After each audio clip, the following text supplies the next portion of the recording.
everyone and welcome to my YouTube channel Exam Art and myself Sanjay। मैं आपको logical elimination techniques for English paper specially for the CDS exam आज मैं आपको बताने जा रहा हूँ, क्योंकि जो लॉजिकल एलिमिनेशन मेथड होता है इससे आप इंग्लिश के पेपर में के कुछ पोर्शन में, हर एक पोर्शन की बात नहीं कर रहा मैं, आप कुछ पोर्शन में जैसे कि वोकैब का जो पोर्शन हो गया उस पोर्शन में आप इस टेक्निक्स को अप्लाई करके आंसर को फाइंड कर सकते हैं। ये जो टेक्निक्स हैं ये मैंने खुद डिवाइस की हुई हैं, इनको मैंने खुद बनाया है और इनसे मुझे काफ़ी फ्रूटफुल रिजल्ट मिलता है। लेकिन अब मैं आपको एक बात साफ बता दूं, क्लियरली बता दूं कि क्योंकि इंग्लिश के हर एक पोर्शन में आप एलिमिनेशन मेथड नहीं लगा सकते। अभी मैंने यूट्यूब में देखा तो काफ़ी लोग बता रहे हैं कि इस पोर्शन में एलिमिनेशन मेथड को कैसे अप्लाई करना है, वो तो पूरे पेपर के लिए एलिमिनेशन मेथड बता रहे हैं। लेकिन मैं आपको एक ऑनेस्ट, एक जेन्युइन ओपिनियन आपको बताता हूँ। इंग्लिश के पेपर में पूरे पोर्शन के लिए, हर एक पोर्शन के लिए एलिमिनेशन मेथड लग ही नहीं सकता। कुछ पोर्शन है जैसे कि सैनोनिम वाला पोर्शन हो गया और एंटोनिम्स वाला पोर्शन हो गया। इसके अलावा किसी भी पोर्शन में लॉजिकल एलिमिनेशन मेथड सही से वर्क नहीं करेगा, और अगर आप सीख के जाते भी हैं तो आप एग्जाम हॉल में ये टेक्निक को रिप्रोड्यूस नहीं कर पाएंगे और अपना बेनिफिट नहीं उठा पाएंगे। तो मैं आपको वही टेक्निक बताऊंगा जो मैंने अप्लाई की और मुझे फ़ायदा हुआ है और कुछ पोर्शन के लिए हैं। तो स्पेशली फॉर वोकैब, क्योंकि काफ़ी स्टूडेंट वोकेबलरी वाला जो पोर्शन होता है, उनका वोकेबलरी वाला जो पोर्शन होता है वो काफ़ी वीक होता है। तो उस पोर्शन के लिए ये ट्रिक्स हैं, इस पोर्शन में काफ़ी हेल्प करेंगी आपकी, और ये आपको ट्रिक्स से फ़ायदा ही मिलेगा। ये मैं आपको एश्योरेंस देता हूँ। आपको कैलकुलेटेड रिस्क तो लेना पड़ेगा। अगर आपको स्कोर को बूस्ट करना है तो सीडीएस के इंग्लिश के एग्जाम में आपको रिस्क तो लेना ही पड़ेगा। मोस्ट ऑफ द जो क्वेश्चन है आपको अटेम्प्ट करके ही आने हैं। 110 और 120 क्वेश्चन अटेम्प्ट करके आने ही आने हैं। पूरे क्वेश्चन अटेम्प्ट करें आप। अगर आपकी जनरल इंग्लिश ना वीक है ना बहुत स्ट्रांग है, अगर आपकी जनरल इंग्लिश एवरेज है, अगर आप एक एवरेज स्टूडेंट हैं इंग्लिश में, तो आप 120 में से 120 क्वेश्चन अटेम्प्ट करके आए। अगर नहीं आप अटेम्प्ट करके आते हैं तो 110 तो हर हाल में आपको अटेम्प्ट करके ही आने हैं। आप इन टेक्निक्स का बेनिफिट उठा सकते हैं। चलिए ठीक है, अब आपको बताते हैं ये कि अगर आप most of the question attempt करके आते हैं तो आपको क्या बेनिफिट होगा। ये बिल्कुल मैं आपको डिटेल्ड एक्सप्लेन कर दूंगा यहाँ पे, ठीक है। चलिए देखिए, दो टाइप्स के स्टूडेंट होते हैं, जो कैंडिडेट्स होते हैं दो टाइप्स के होते हैं। एक हो गया ये वाला कबूतर, एक ही हो गया ये वाला कबूतर, ठीक है। देखिए जो ये वाला है ये अपने एक्यूरेसी पे बिलीव करता है कि मुझे जो क्वेश्चन आएंगे मैं वही क्वेश्चन अटेम्प्ट करूंगा। ये अपनी प्रिसाइज, एक्यूरेट और क्लियरली जो क्वेश्चन उसको मालूम होंगे वो वही क्वेश्चन अटेम्प्ट करके आएगा।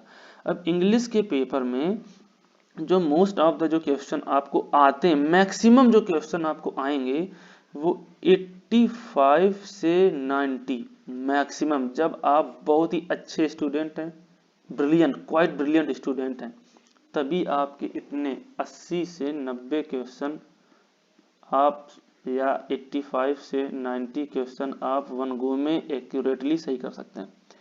अगर आपकी इंग्लिश इतनी अच्छी नहीं है तो आपको हार्डली 70 या 75 क्वेश्चन आएंगे। चलिए ठीक है, अब मैं मान के चलता हूँ कि जैसे कि आपकी इंग्लिश ठीक है, एवरेज है, तो आप को 80 क्वेश्चन आ गए sure shot. 80 question sure shot आना भी बहुत बड़ी बात है। आपको 80 क्वेश्चन आ गए, उसमें भी 10 से 15 क्वेश्चन रॉन्ग निकल ही जाएंगे, वो होते ही होते हैं। आपकी एक्यूरेसी कितनी भी हाई हो, 10 से 12 क्वेश्चन तो मिनिमम आपके रॉन्ग होने ही होने हैं। अब बचे इसमें कितने, मैं एक बिल्कुल मिनिमम मान के चलता हूँ कि आपके 10 रॉन्ग हो गए, 80 आपने अटेम्प्ट किए, बचे 70, 3 कट गए नेगेटिव मार्किंग में। अब आपके बचे 67 आपका नेट क्वेश्चन हुए करेक्ट, ठीक। अब आते हैं इस कैंडिडेट पे जो अप्रोक्सीमेट जो आंसर होता है वो आराम से अपना फाइंड करता है, टेक्निक लगाता है, और जो भी उसको अप्रोक्सीमेट आंसर मिलता है उसको टिक कर देता है। और ये most of the question attempt करके आता ही आता है, मैक्सिमम जो क्वेश्चन है अटेम्प्ट करता है। अब जैसे कि सपोज दैट इसने 120 में से 120 क्वेश्चन अटेम्प्ट किए, ठीक है, 100, अगर इसकी इंग्लिश ठीक है, ये भी एवरेज स्टूडेंट है, ये भी एवरेज है, इसकी इंग्लिश ठीक है। अब 120 में मैंने मान लिया इसके 30 क्वेश्चन, 30 क्वेश्चन रॉन्ग हो गए, 30 क्वेश्चन रॉन्ग हो जाते हैं। अब आपके 30 क्वेश्चन रॉन्ग हो गए, अब बचे कितने, 90 क्वेश्चन बचे आपके, 90 बचे, 30 रॉन्ग हो गए। अब आप काट दें इसमें नेगेटिव मार्किंग के 10 क्वेश्चन, ओवरऑल नेट क्वेश्चन आपके बच्चे 80। अगर आपके 80 या 82 क्वेश्चन बचते हैं, अगर आपके 28 से 30 क्वेश्चन रॉन्ग होते हैं, तो आपका स्कोर कुछ ऐसा होगा ये। और मोस्ट ऑफ द कैंडिडेट को इसी स्कोर के लिए एस्पायर करना है। मैंने YouTube में बहुत सारे वीडियोस देखे हैं, वो लोग आपको RML बताते हैं 80 प्लस स्कोर कैसे करें, 90 प्लस स्कोर कैसे करें इंग्लिश में। भाई लास्ट की 15 डेज में अगर आपकी इंग्लिश बहुत अच्छी है तो आप स्कोर अच्छे से अटेम्प्ट करें, 80 प्लस करें, 90 प्लस करें, किसी को क्या दिक्कत होगी। लेकिन 80 प्लस या 90 प्लस स्कोर करने का मतलब हुआ आपके 120 में से आपके 100 क्वेश्चन नेट करेक्ट होने चाहिए, सही क्वेश्चन आपके 100 होने ही चाहिए, तभी आपके 100 इंटू 0.83, तभी आपके 83 मार्क्स आएंगे। ये हो गया। अब 100 क्वेश्चन तो भाई बहुत ही कोई रेयरेस्ट ऑफ द रेयर कोई केस होता है, उसी कोई बंदा होगा बहुत ही एकदम बिल्कुल ब्रिलियंट, वही इंग्लिश में 100 क्वेश्चन नेट करके आएगा। लेकिन अगर आपको 80 क्वेश्चन अगर आपके सही हो रहे हैं तो ये काफ़ी अच्छा स्कोर है, आपके सिलेक्शन होने के हाई चांसेस हैं। अगर आपके इंग्लिश में नेट 80 क्वेश्चन करेक्ट जा रहे हैं तो, ठीक है। अब ये कुछ बेसिक रूल्स हैं जो आपको अपने माइंड में इम्बाइब कर लेने हैं, और आपको इस वीडियो को 2 से 3 बार एग्ज़ाम देने से पहले, आपको एग्ज़ाम 14 को है, एग्ज़ाम देने से पहले आपको इस वीडियो को कम से कम 2 से 3 बार देखना है। और जो मैं आपको ये टिप्स और टेक्निक्स बता रहा हूँ, आप उसको इंटरनलाइज अपने अंदर कर लीजिएगा। सबसे पहले अगर आपको अपनी नॉलेज से आंसर आप निकाल पा रहे हैं तो वो बेस्ट है, कोई ट्रिक की आवश्यकता ही नहीं है, आपको अपनी नॉलेज लगाइए, आंसर पाइए। सबसे पहले आपको अपनी नॉलेज लगानी है, ये मेरी रिक्वेस्ट है आपसे। आप डायरेक्ट ट्रिक नहीं लगाएंगे, सबसे पहले अपनी नॉलेज लगाइए। अगर नॉलेज से आंसर आ रहा है तो बहुत ही अच्छा, आपका कोई टेंशन वाली बात नहीं है। और अगर नॉलेज से आंसर नहीं आ रहा तो फिर जो रूल मैं आपको बता रहा हूँ, आपको उन पर ट्रस्ट करना है और अपने ऊपर बिलीव करना है कि हाँ जो मैं सीख के आया वो ठीक है, एग्जाम हॉल में उसी को अप्लाई करना है और अपने आंसर को निकालना है, ठीक है। और इंग्लिश के हर एक पोर्शन के लिए ये ट्रिक अप्लाई नहीं है, ये मैं आपको पहले से बता देता हूँ। जो आप बाद में हमसे बोलें कि आपने तो ऐसा बताया था, आपने तो ये कर दिया वो कर दिया, ये हर एक पोर्शन के लिए अप्लाई नहीं है। ये वोकैब पोर्शन में आपका काम करेगी, वोकैब के लिए मैं आपको गारंटी देता हूँ कि ये आपकी हेल्प जरूर करेगी। और आपको पेपर को एक पॉजिटिव माइंडसेट से देना है। आप जाएंगे अच्छे से, बढ़िया अपना क्लियर माइंडसेट से जाइए, एग्जाम दीजिए, इंग्लिश के पेपर में मैक्सिमम अटेम्प्ट कीजिए। ये मेरी लास्ट तक की एडवाइस है, मैं हमेशा यही बोलूँगा, मैक्सिमम क्वेश्चन अटेम्प्ट कीजिए। हाँ, पेपर को इज्जत देने के लिए आप 2 से 3 क्वेश्चन छोड़ सकते हैं बस, कि हाँ भाई यूपीएससी का पेपर थोड़ी इज्जत वो भी मांगता है। पेपर को इज्जत देने के लिए आप 2 से 3 क्वेश्चन छोड़ दें, ठीक है भाई, बस इससे मैक्सिमम कुछ नहीं, मैक्सिमम क्वेश्चन अटेम्प्ट करके आने ही आने, ये रूल है। आप इनको एक बार देख लें, रिवाइज कर लें, अच्छे से इंटरनलाइज कर लें बस। अब चलते हैं रूल्स की तरफ। जैसे कि एंटोनिम्स, जो ये रूल मैं आपको बता रहा हूँ ये एंटोनिम्स के लिए हैं। अपोजिट सेंटेंस आपको फाइंड करने हैं, एंटोनिम्स। अब आप ध्यान से सुनिए और इसको इंटरनलाइज करने की और समझने की कोशिश कीजिए। जैसे कि 2 पॉजिटिव और 2 नेगेटिव कोई भी चीजें हों, जैसे कि कोई मीनिंग है, एक में लिखा है मेड पागल, फूल पागल, और आपसे पूछा, और बाकी 2 आपको और दी गई हैं ऑप्शन में, स्ट्रॉन्ग और ब्रेव, ठीक है। अब आपको मालूम है मेड माने भी होता है पागल, और फूल माने भी होता है पागल, स्ट्रांग माने भी होता है ताकतवर, और ब्रेव माने भी होता है ताकतवर। तो आपको एंटोनिम्स के मोस्ट ऑफ द क्वेश्चन में इस टाइप के ऑप्शंस मिल जाएंगे कि उनमें या तो दोनों पॉजिटिव सेंस होगा उनका, या तो उनका दोनों का नेगेटिव सेंस होगा। तो वो दोनों आंसर होंगे ही नहीं। समझिए मेरी बात को, जो दो सेंटेंस जो दो ऑप्शन अगर आपको सेम सेंस दे रहे हैं, या चाहे वो पॉजिटिव दे रहे हो चाहे वो नेगेटिव दे रहे हो, तो वो दोनों आंसर नहीं होंगे in the case of antonyms. Antonyms के लिए वो दोनों आंसर नहीं होंगे, चाहे वो दोनों पॉजिटिव हो। समझ लीजिए, मैं अब सही समझा रहा हूं आपको, इसको बार बार देखना है, प्रीवियस ईयर के जो क्वेश्चन पेपर उन्हीं पे अप्लाई करना है बस, ना कोई टेस्ट पेपर में, ना कोई टेस्ट सीरीज में। आपको सिर्फ और सिर्फ जो प्रीवियस ईयर के क्वेश्चन पेपर हैं उसी में ये ट्रिक अप्लाई करनी है, और इस ट्रिक से आपके 7 और 8 क्वेश्चन आराम से निकल जाएंगे। और एंटोनिम्स के लिए मैं अभी बात कर रहा हूँ, एंटोनिम्स के लिए ध्यान रखना खासकर। फिर से एक बार आपको रिवाइज में कर देता हूँ। 2 पॉजिटिव, 2 और 2 नेगेटिव अगर जिस ऑप्शन में है वो आंसर नहीं होगा। वो 2 ऑप्शन तो आंसर नहीं होंगे, अब बचे 2 ऑप्शन, वो आपकी किस्मत के ऊपर है, अब आप उसमें क्या टिक करते हैं। ठीक है, समझ में आ, आई होप कि आपको आ गया होगा समझ में। अब चलते हैं अपने क्वेश्चन की ओर। अभी मैं आपको जो बता रहा हूँ वो आपको क्वेश्चन में अप्लाई करके डायरेक्ट ऑन द स्पॉट दिखाऊंगा, तो आपको थोड़ा सा समझ में आएगा। ठीक है, जैसे कि अपना पहला क्वेश्चन है, his arguments are not valid, peoples consider it bombastic. अब आपको बॉम्बास्टिक की मीनिंग नहीं पता है। ठीक है, अब आपको आंसर कैसे निकालना है, अब आप ऑप्शन देखेंगे। और सीडीएस की जो एक हेल्पफुल चीज़ है, काफ़ी अच्छी बात है कि आपको जो एंटोनिम्स या सैनोनिम्स वोकैब का जो पोर्शन होता है उसमें वो सेंटेंस देता है, तो आप सेंटेंस से उसके किस सेंस में वो बात कर रहा है वो आप समझ सकते हैं। भाई ये काफ़ी ट्राइड एंड टेस्टेड स्ट्रेटजी है, मैं आपको बता रहा हूँ, आपका इससे हेल्प तो होना ही होना है। अब आप ये समझ सकते हैं कि वो किस सेंस में बात कर रहा है। अब आते हैं अपने ऑप्शन की ओर। चलिए, मैंने मान लिया कि आपको ये मालूम नहीं कि बॉम्बास्टिक माने क्या होता है। अब आप इसका आंसर कैसे फाइंड करेंगे। अब आते हैं ऑप्शन पे, outdated, straight forward, verbose, not true. अब आउटडेटेड एक निगेटिव सेंटेंस है, सॉरी निगेटिव सेंस दे रहा है आउटडेटेड। ठीक है, एंटोनिम्स फाइंड करना है आपको बॉम्बास्टिक का, ये हो गया नेगेटिव। अब आते हैं स्ट्रेट फॉरवर्ड की ओर।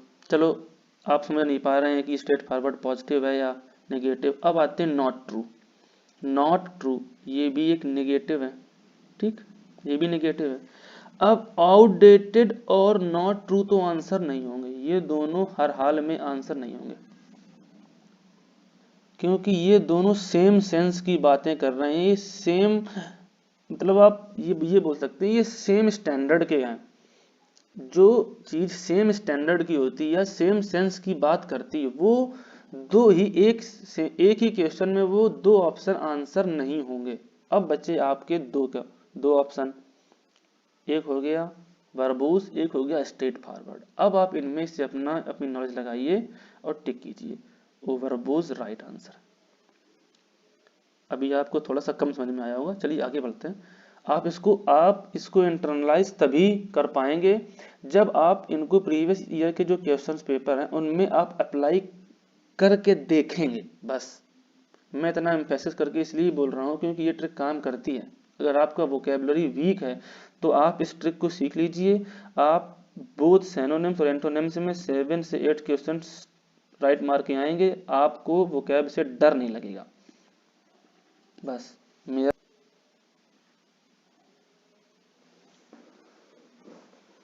ठीक है। अब बढ़ते हैं अपने नेक्स्ट क्वेश्चन की ओर। The decision was absurd for many of the members of the team. अब आपको नहीं मालूम कि एब्सर्ड माने क्या होता है। अब चलिए, बिजेयर एक नेगेटिव वर्ड है, बिजेयर माने विचित्र, मीनिंगलेस नेगेटिव। अब ये दोनों आंसर नहीं होंगे। अब आपको समझना है ये दोनों आंसर हो ही नहीं सकते। आपसे अपोजिट पूछा है तो दो निगेटिव सेंस वाले ऑप्शन आंसर नहीं होंगे, क्योंकि दोनों एक सेम दे रहे हैं, चाहे वो दो निगेटिव हो चाहे दो पॉजिटिव हो। अगर ऑप्शन में दो सेम सेंस के हैं तो आप उनको आंसर से आप हटा दीजिए, वो आंसर नहीं हो सकते। अब आते हैं अपने आंसर की ओर। अब थॉटफुल या रीजनेबल, अब आपको ये सेंटेंस पढ़ के अप्लाई करना है कि जैसे कि सेंस, आपको सेंस समझने की कोशिश करना है कि क्वेश्चन में क्या सेंस दिया हुआ, किस सेंस में बात कर रहा है। द डिसीजन वॉज एब्सर्ड, जो डिसीजन था वो एब्सर्ड था। अब आपको एब्सर्ड मालूम नहीं है, ठीक, कोई बात नहीं। For many of the members of the team, जो अब क्या है, क्योंकि एब्सर्ड की मीनिंग तो आपको मालूम नहीं है। अब आप इनमें से सेंस लगाने की कोशिश कीजिए and your right answer is reasonable. अब आपको थोड़ा थोड़ा को समझ में आ रहा होगा। अब भाई इतना ही मैं आपको समझा सकता हूँ। अब बढ़ता हूँ आगे। The relative of a deceased have been informed about the incident. ठीक, डिसीज्ड, अब आपको पता नहीं है कि डिसीज्ड माने क्या होता है। अब आते हैं इंजर्ड अपने कि अब आप ट्रिक कैसे अप्लाई करेंगे। इंजर्ड, चोटिल, एक नेगेटिव सेंटेंस, डेड एक नेगेटिव सेंटेंस, ये दोनों ऑप्शन आपके कट गए, ये दोनों ऑप्शन आंसर हो ही नहीं सकता। अब आते हैं अलाइव्ड, ये पॉजिटिव है और ये सर्वाइव्ड। अब आपके दो जो प्योर सेंस वाले क्वेश्चन, ऐसे आप बोल दोगे कि सर ये तो आप बोल रहे थे कि ये पॉजिटिव है और ये भी पॉजिटिव है, लेकिन आपको ये देखना है सेंस, किस सेंस में ये बात कर रहा है। एक्सीडेंट है, जैसे कि एक्सीडेंट एक नेगेटिव है, नेगेटिव इंसिडेंट है। अब नेगेटिव इंसिडेंट का अपोजिट तो पॉजिटिव ही होगा, एक नेगेटिव का जो अपोजिट होगा वो पॉजिटिव होगा। अब एक्सीडेंट की बात कर रहा है, मतलब कि यह एक नेगेटिव सिनेरियो है, वहां पे कुछ उसी की बात कर रहा है, तो एक नेगेटिव का एक नेगेटिव आंसर हो नहीं सकता, तो ये दोनों कट गए। अब बचे आपके दो option, so the right answer is alive. 50% आप एलिमिनेट कर सकते हैं, बाकी 50% में आपको अपनी थोड़ी सी नॉलेज को अप्लाई करना है और आंसर को फाइंड करना है। अगर आपकी अच्छी रही किस्मत तो आपको 3 क्वेश्चन आपको मिल जाएंगे सेम सेम, तो आपका आंसर ऑन द स्पॉट आ जाएगा। जैसे कि नेक्स्ट ऑप्शन, जैसे कि अपना ये नेक्स्ट क्वेश्चन है। At the last, she was able to get some solace as the matter has been resolved amicably. अब सॉरी, अब देखते हैं। अब आपको जैसे मालूम नहीं है कि सोलेस माने क्या होता है, ठीक है। अब देखते हैं, कंफर्ट पॉजिटिव, रिलीफ पॉजिटिव, दो पॉजिटिव आ गए, सेम सेंटेंस दे रहा, कंफर्ट माने भी आराम, रिलीफ माने भी राहत या आराम, तो दो सेंटेंस हैं, दोनों पॉजिटिव हैं, तो दो पॉजिटिव सेंटेंस सेम सेंस के, आपका आंसर होगा ही नहीं। मैंने बताया दो नेगेटिव, आपको ये फाइंड करना सीखना है कि कौन सा सेंटेंस या कौन सा ऑप्शन पॉजिटिव है, कौन सा ऑप्शन निगेटिव है। उसके लिए आपको 2 से 3 बार इस वीडियो को आप देखिए, बार बार 2x की स्पीड पे आप देखिए। देखने के बाद आप इस ट्रिक्स को प्रीवियस ईयर के 1 से 2 साल के जो क्वेश्चन पेपर में अप्लाई करिए। अगर आपका आंसर आए तो आप समझ लीजिए कि हाँ, आप सही से इन ट्रिक को अप्लाई कर पा रहे हैं, क्योंकि आपको सिर्फ देखने से आप उसको अच्छी से इंटरनलाइज नहीं कर पाएंगे, आपको उनको बार बार रिवाइज करना पड़ेगा और अप्लाई करना पड़ेगा। ये हो गया कंफर्ट और रिलीफ, ये दोनों सेम सेंस है, दोनों का पॉजिटिव सेंस है, ये दोनों आंसर नहीं होंगे। अब आते हैं पनिशमेंट और एग्रेवेशन, इन दोनों में से आपको अब आंसर फाइंड करना है। At the last he was able to get some solace as the matter has been resolved amicably, तो अब इसका जो आंसर होगा वो होगा एग्रेवेशन। अब आपको 50-50 में नॉलेज अपनी लगानी पड़ेगी, ठीक है। अब आते हैं अपने नेक्स्ट क्वेश्चन की ओर। अपना जो नेक्स्ट क्वेश्चन है, 21st century has turned out to be a century of problems. Contrary to the thinking, it would be a better time. ठीक है, अब आपको पता नहीं कि कॉन्ट्रेरी माने क्या होता है भाई, चलिए कोई बात नहीं। डिफरेंट भिन्न, डाइवर्जेंट अलग, ये दो सेम सेंस की बात कर रहे हैं, तो ये दोनों आपके आंसर नहीं होंगे, ठीक, समझ गए। क्योंकि डिफरेंट माने भी होता है भिन्न, मतलब कि अलग अलग, एंड डाइवर्जेंट माने भी होता है कि अलग अलग, एक प्रकार से आप समझ सकते हैं। तो अगर आप 70 से 80% सेंस सेम आ रहा है तो आप उनको सेम सेंस रखें, क्योंकि ऐसा तो कहीं बुक्स में तो है नहीं है, अरे मैं लिखा नहीं कि 100% बिल्कुल सही होगा। तो जो ये ट्रिक्स हैं ये अप्रॉक्सीमेशन पे काम करती हैं। अगर आपके ऑप्शन में 70 और 80% सेंस सेम लग रहा है तो वो दोनों सेम कैटेगरी में ही आएंगे, चाहे वो पॉजिटिव हो या नेगेटिव हो। अब आपको ये दोनों ऑप्शन हटा देने हैं। अब बचे दो कॉन्ट्रेरी। अब वैसे तो इसका जो आंसर होता है काफी लोगों को आराम में मालूम होगा, इसका आंसर होगा सिमिलर। अपोजिट फाइंड करना है ना भाई, एंटोनिम माने अपोजिट, आपको अपोजिट फाइंड करना है। अब बढ़ते हैं अपने नेक्स्ट क्वेश्चन की ओर। The poet has said that the poetry is a spontaneous overflow of powerful feelings. Spontaneous, अब आपको नहीं मालूम है कि स्पॉन्टेनियस माने क्या होता है। चलिए कोई बात नहीं, मालूम नहीं है तो कोई बात नहीं, हम आपको बताते हैं कैसे फाइंड करना है आंसर, वही तो आपको समझा रहे हैं यार हम। ठीक है, ठीक है भाई, आपको यार जो ये लास्ट का जो टाइम है आपके पास, उसमें आपको यही जो टिप्स हैं, ये जो आपको जो पढ़ना था वो आप पढ़ चुके। अब आपको अपने एक्स को शार्पन करना है। Washington sorry George W Washington से एक वो की एक फेमस कोट है।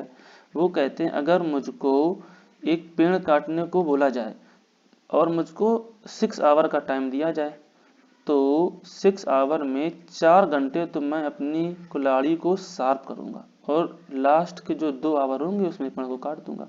अब आपको यही करना है, अब आपको अपनी ट्रिक्स टेक्निक्स रूल्स उनको शार्पन करना है बस, क्योंकि अब पेड़ काटने का टाइम आपका आ रहा है। ठीक है, चलिए ठीक है। अब देखते हैं अपना ये क्वेश्चन। जैसे अब आपको मालूम नहीं स्पॉन्टेनियस माने क्या होता है, ठीक है, स्पॉन्टेनियस हो गया। अब स्पॉन्टेनियस के अब ठीक अब आप देखिए ऑप्शन, ऑप्शन में क्या कैसा दिया गया हुआ। अलर्टेड, अलर्ट मतलब सावधान, एक पॉजिटिव सेंटेंस दिया है सावधानी से। वेल एग्जीक्यूटेड एक पॉजिटिव सेंटेंस है, एक ये पॉजिटिव एक पॉजिटिव वर्ड है सॉरी। तो ये दोनों आंसर बी और डी आंसर नहीं होंगे। अब होगा डेलिब्रेट या प्रिपेयर्ड। डेलिब्रेट हो गया जानबूझकर और प्रिपेयर्ड मन हो गया तैयार। अब आपका जो आंसर होगा इसका राइट वो होगा प्रिपेयर। ठीक है, अब आते हैं next question. Language is an instrument of asserting one's identity, attitude and perspective. ठीक, अब बढ़ते हैं डिक्लेयरिंग। अपना ऑप्शन देखते हैं। डिक्लेयरिंग एक पॉजिटिव है, सपोर्ट साथ देना एक पॉजिटिव है, प्रोपागेट मतलब प्रचार करना पॉजिटिव। तीन पॉजिटिव तो तीनों आंसर नहीं होंगे, आंसर होगा डिनाइंग। मैं यही करता हूं, मैं सीधे देखता ठक ठक ठक ऑप्शन मैंने ऑप्शन को डायरेक्ट देखा कि ऑप्शन में क्या क्या है, डिक्लेयरिंग सपोर्टिंग डिनाइंग एंड प्रोपागेटिंग, फिर बस मैंने डायरेक्ट में टिक मारता इसके ऊपर डिनाइंग के ऊपर, काम खत्म। अब आते हैं नेक्स्ट एक्सोनरेटेड। एक्सोनरेटेड का जो आंसर होगा वो अब देखिए ऑनर्ड एक पॉजिटिव है, पार्डन क्षमा कर दिया आपने किसी को, वो भी पॉजिटिव काम किया। फेलिसिटेटेड, आप किसी को फेलिसिटेट कर रहे हैं ये भी पॉजिटिव है, तो ये तीन पॉजिटिव आंसर नहीं होंगे, आपका आंसर होगा कन्विक्टेड। Deal done. नेक्स्ट अब देखते हैं अपने जो ये बचे हुए लास्ट के 2 क्वेश्चन। वीडियो थोड़ा सा हो गया है लेंदी, कोई बात नहीं, लेकिन आपको हेल्प तो हो रही ना। अब आप टाइम बचा लो या आप कंटेंट देख लो यार, इस थोड़ा तो आपको भी कंप्रोमाइज करना पड़ेगा। चलिए, and our next question is persuasion is essential for people to work as a team. अब आपको पता नहीं कि यार परसुएशन किस की मीनिंग क्या होती है, लेकिन आपको मैं एक बात बता दूं नोट में कि आपको जो ये क्वेश्चन दिया गया है इसको एक बार अच्छे से सेंस समझना है कि ये किस सेंस में बात कर रहा है। इतना तो आप समझ जाएंगे यार, सीडीएस का पेपर दे रहे हैं, यूपीएससी का एग्जाम दे रहे हैं, इतना तो आपसे एक्सपेक्ट करते हैं कि आप समझ जाएं कि ये किस सेंस में बात कर रहा है। तो अगर आप सेंस को समझ गए तो आंसर फाइंड करना आपके लिए काफ़ी ईजी हो जाएगा। अब आते हैं, ठीक है, dislike negative by, discouraging negative, convincing, but ये 2 निगेटिव निपट गए। अब आपको इन दोनों में से फाइंड करना है, तो आंसर इज डेटा। अब इसमें आते हैं every habitat has some distinctive vegetation which defines the ecosystem. ठीक, अब यूनिक